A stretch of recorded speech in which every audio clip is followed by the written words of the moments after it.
Welcome back, fellow intellectuals, to a masterclass in modern architectural madness, where today our protagonist decides that working a standard 9-to-5 job is simply too mainstream.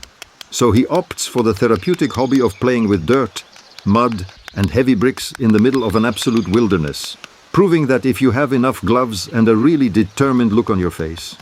you can construct anything from absolutely nothing at all, starting with an intense staring contest against a singular lonely stick, which he treats with the profound gravity of a structural engineer analyzing a skyscraper foundation, carefully embedding it into the mossy earth as if he were planting the seeds of a future metropolis right here between two very confused trees. Though it quickly becomes apparent that this is merely the preamble to his true calling, becoming the ultimate mud connoisseur, because who needs a professional mixer when you have a rusty bucket, a shovel, and the primal urge to stir grey sludge with the elegance of a Michelin-starred chef whipping up a gourmet disaster? His technique is impeccable. A rhythmic dance of scooping and splashing that suggests he has spent far too many years contemplating the philosophical implications of concrete consistencies. And as he transitions from the mud-mixing phase to the brick-laying spectacle, you can almost hear the silent screams of structural integrity being thoroughly ignored in favor of sheer aesthetic chaos. He places each brick with the precision of a man who has clearly never heard of a spirit level, but possesses the raw, unbridled confidence of an ancient master builder, while we observe the unfolding of his grand design. A rectangle of bricks that looks remarkably like a garden border, but is being constructed with the frantic energy of building a fortress against impending doom.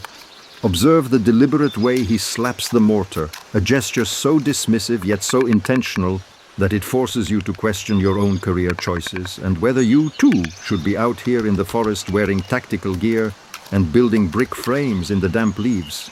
It is a truly mesmerizing spectacle of human perseverance against the mundane, a testament to the fact that when you have a trowel in one hand and a bucket of wet sediment in the other, you are not just a man in the woods, you are a visionary architect. A pioneer of the unconventional, and possibly, just possibly, someone who really needs to find a more efficient way to transport heavy construction materials without looking like he is starring in a low-budget reboot of a survival documentary. So as he meticulously finishes the final layer, smoothing the surface with a grace that defies the rustic brutality of his surroundings, you must ask yourself, is this for a future house, a secret bunker, or just a very elaborate way to avoid doing actual chores at home? Regardless of the truth, you have now wasted 2 minutes watching a man build a box in the mud. And if that doesn't warrant a follow to see what happens when he finally pours the rest of the mix, then I truly don't know what will satisfy your thirst for professional nonsense.